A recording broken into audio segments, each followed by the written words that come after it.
Regardez. À partir de maintenant, c'est votre nouvelle maison. Malheureusement, nous n'avons pas besoin d'une personne malade.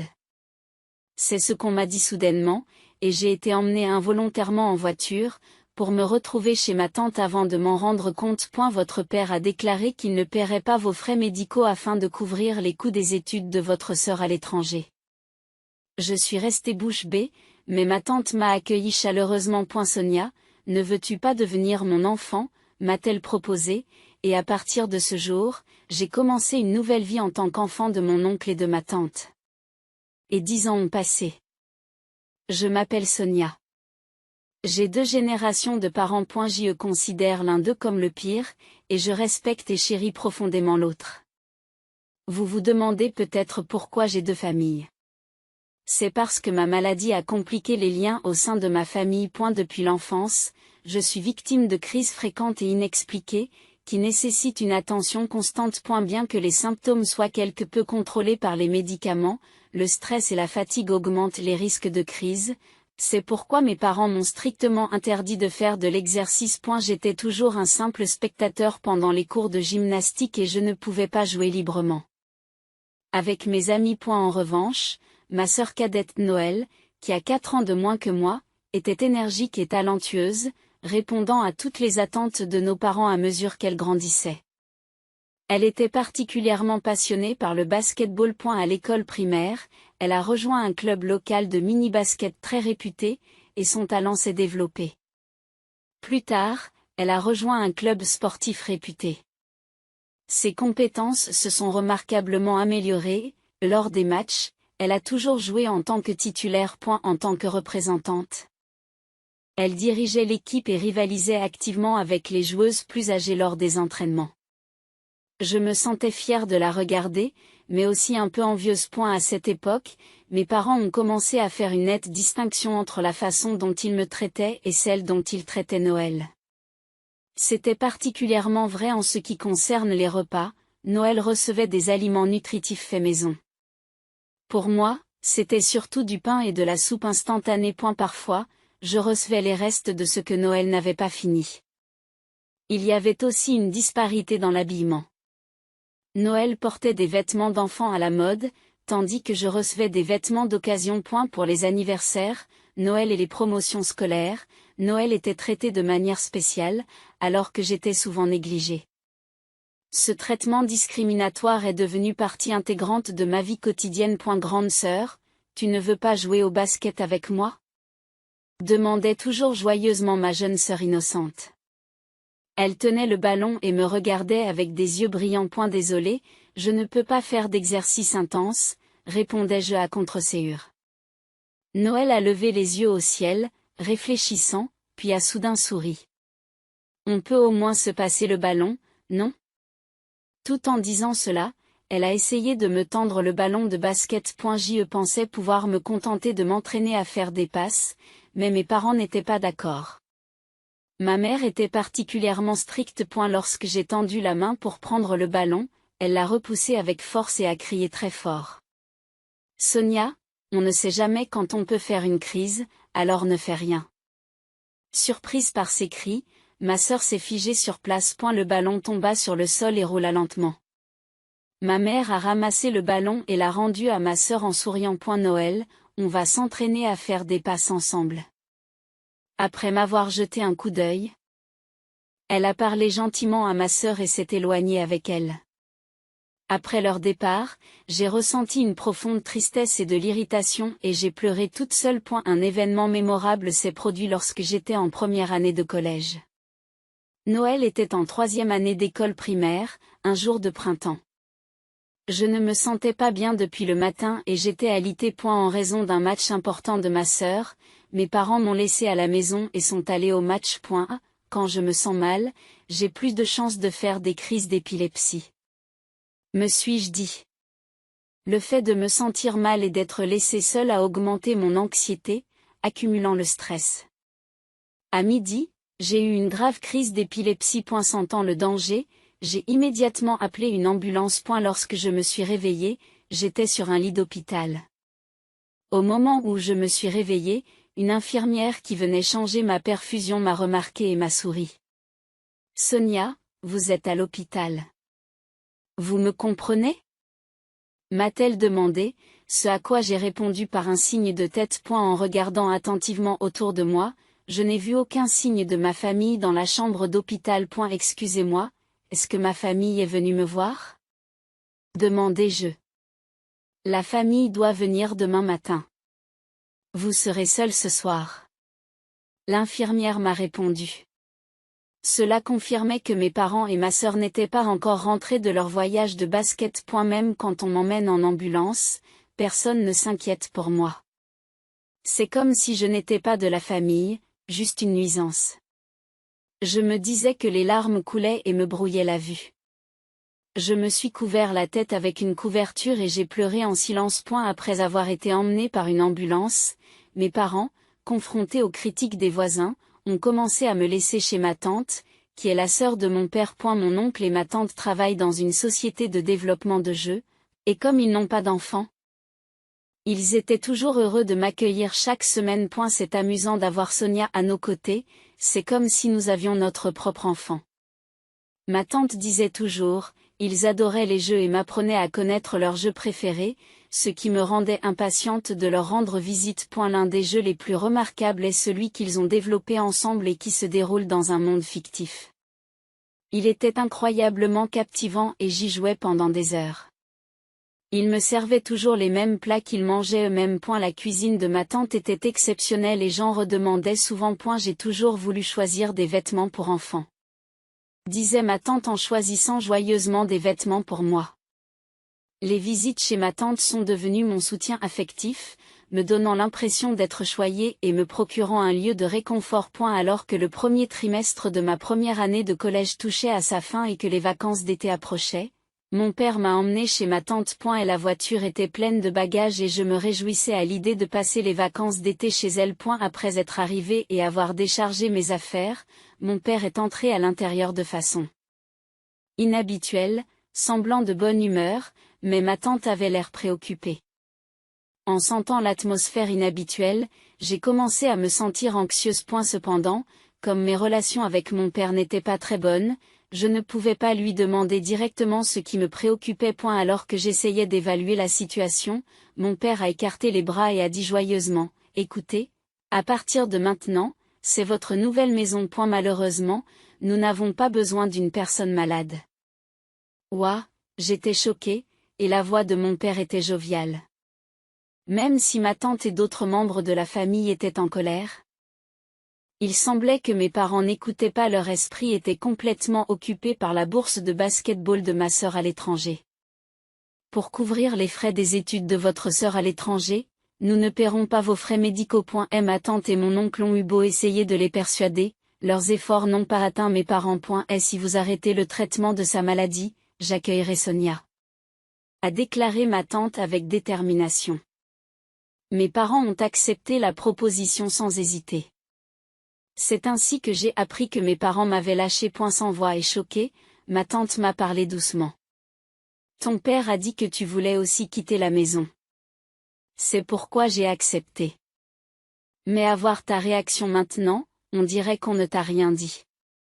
Il est encore temps d'arranger les choses. Tu devrais avoir une vraie discussion avec tes parents et parvenir à une conclusion. Est-ce encore possible? Nous pourrions peut-être parler, mais il me semble qu'il est trop tard pour réparer ma relation avec mes parents. Je ne peux plus les considérer comme ma famille. Je secoue vigoureusement la tête en croisant le regard de ma tante. Si tu es d'accord, ma tante, je veux rester ici. Sonia, je te promets que je ne serai pas un fardeau. J'aiderai activement à la maison. Alors, s'il te plaît, laisse-moi rester ici. Je me suis levée lentement et je l'ai supplié. Si on me chassait de cette maison, je n'aurais nulle part où aller.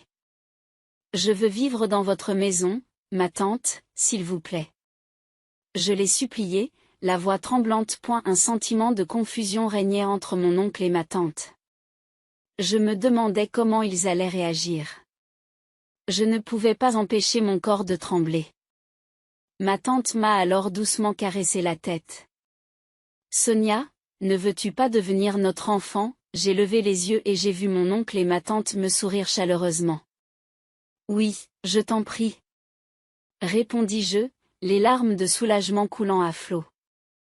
Ma tante, les larmes aux yeux, m'a serré très fort dans ses bras.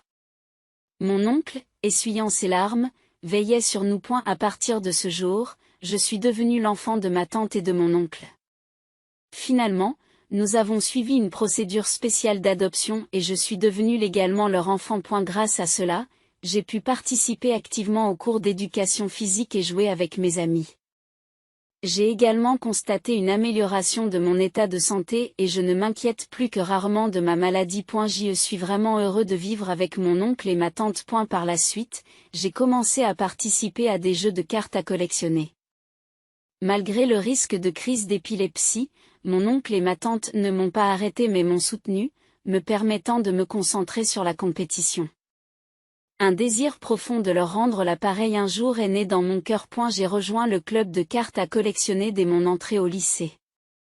Le club de cartes à collectionner de cette école est bien connu dans le monde compétitif des cartes à collectionner. J'étais enthousiaste à l'idée de grandir et de me développer dans un environnement aussi stimulant, et j'étais heureux de pouvoir montrer mes capacités. Au cours de ma 2e année de lycée, j'ai remporté le championnat national, surpassant d'autres écoles prestigieuses. Incapable de contenir ma joie, j'ai couru à la maison ce jour-là pour partager la bonne nouvelle avec mon oncle et ma tante. À ce moment-là, les crises d'épilepsie dues à ma maladie s'étaient presque complètement arrêtées.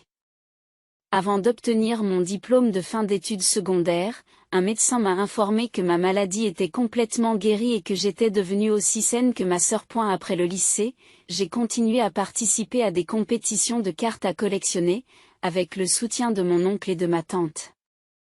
Lorsque j'obtenais de bons résultats, ils fêtaient ma réussite comme s'il s'agissait de la leur.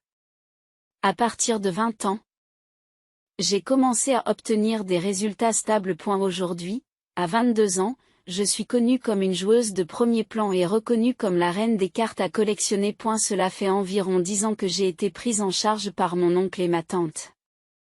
J'ai pensé qu'il était temps de leur rendre l'appareil. Ah, Noël approche. Et je veux faire plaisir à mon oncle et à ma tante. C'est ce que j'ai pensé. J'ai fait des projets tout en sentant l'air froid de l'hiver sur le chemin de la maison. En arrivant, j'ai remarqué plusieurs chaussures inconnues à l'entrée. Je suis chez moi. Il y a quelqu'un ? Demandai-je en entrant dans la maison. Dans le salon, une lycéenne était assise sur le canapé et ma tante m'a accueillie en entrant. Je suis heureuse de te revoir. Qui est cette fille ? Demandai-je par réflexe, mais elle me semblait familière. Ce visage. Noël, Sonia ? J'ai entendu sa voix. Elle avait tellement grandi que je ne l'ai pas reconnue tout de suite, mais elle avait encore des traces de sa jeunesse. Lorsque je l'ai appelée par son nom, son visage s'est déformé et elle s'est mise à pleurer. Sonia, tu te souviens de moi ? J'en suis ravie, dit-elle. Oui, que se passe-t-il ? Je ne savais pas comment réagir, mais ma tante a commencé à m'expliquer. Noël s'est enfui de chez lui. Qu'est-ce qui s'est passé ? M'exclame-je en regardant ma sœur avec surprise. Noël acquiesce en essuyant ses larmes. S'enfuir ? Qu'est-ce que tu veux dire par là ? Sonia, aide-moi, dit Noël d'une voix tremblante. Elle commença alors à me raconter ce qui s'était passé à la maison. Il semble que le fait que mon père m'ait chassé de la maison ait été un choc énorme pour elle. Noël avait supplié nos parents en pleurant. Je vais arrêter le basket.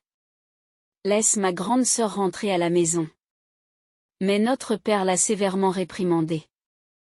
Qu'est-ce que tu racontes, tout ça ? C'était pour ton basket.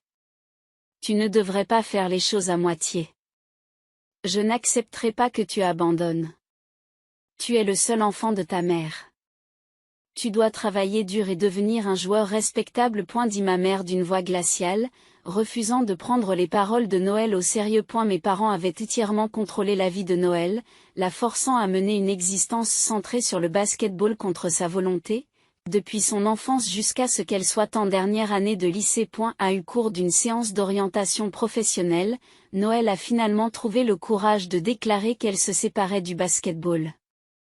Nos parents étaient furieux, et mon père l'a accusée d'une voix terrifiante. Tu as une idée de la somme d'argent que nous avons dépensée? Ta sœur s'est sacrifiée pour toi. Tu n'as pas le droit d'arrêter avant d'être pro. Se sentant mentalement acculé, Noël s'est réfugié chez ma tante pour fuir la situation. Je ne savais pas que tu étais dans une telle situation, Noël. Les mots me manquaient. Alors que j'avais été élevée librement chez mon oncle et ma tante, ma sœur avait été sacrifiée par nos parents.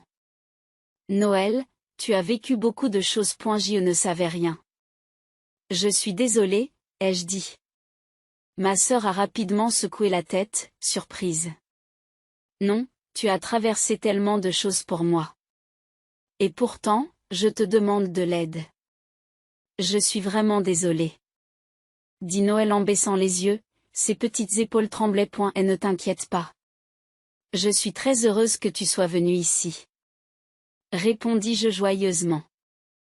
Ma tante et mon oncle ont acquiescé. C'est vrai, c'est bien de leur échapper. Noël, détends-toi.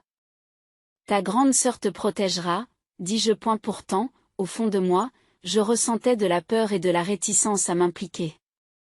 Je veux sauver Noël, mais comment dois-je faire?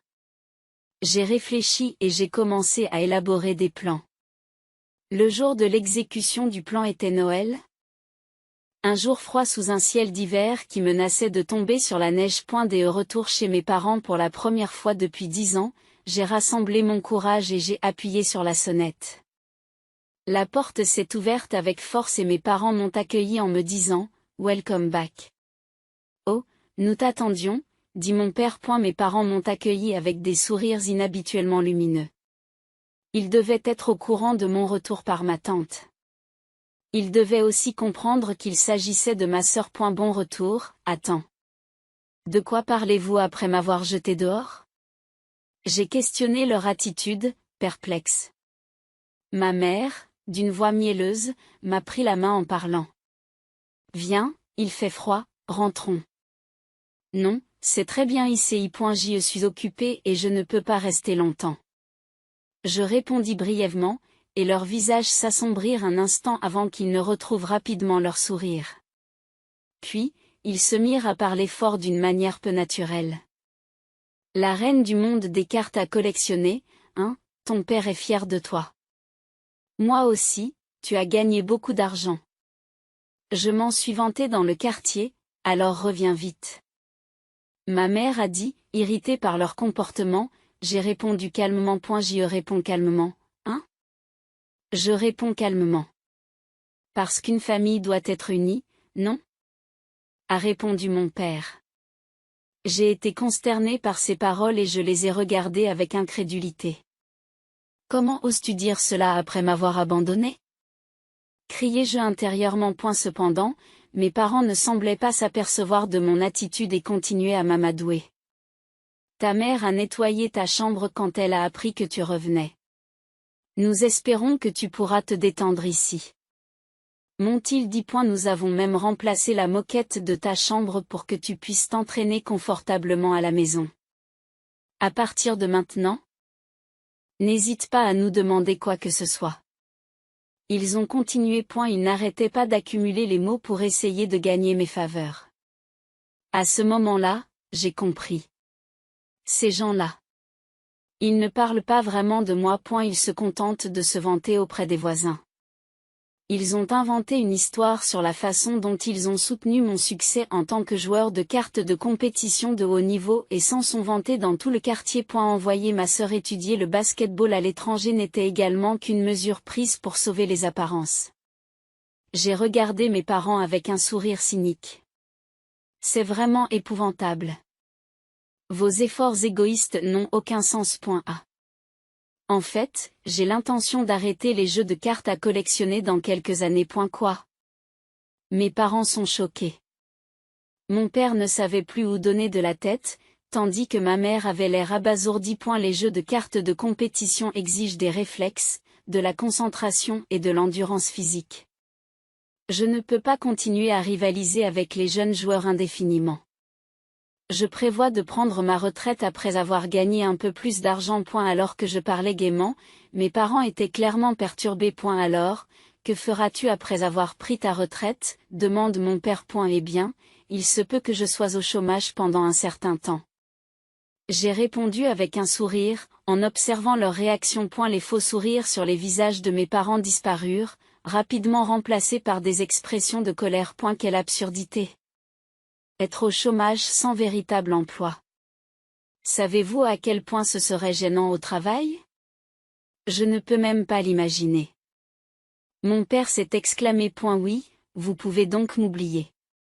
De toute façon, je n'ai jamais eu l'intention de revenir dans cette maison. J'ai répondu. Quelle insolence! Cria mon père. Sa voix résonna dans le quartier tranquille, ce qui fit paniquer ma mère qui regarda autour d'elle. Se méfiant des yeux du voisin. Tout d'abord, je suis venue ici aujourd'hui pour discuter de la situation de Noël. Elle vit actuellement en bonne santé avec moi chez notre tante. Qu'avez-vous dit?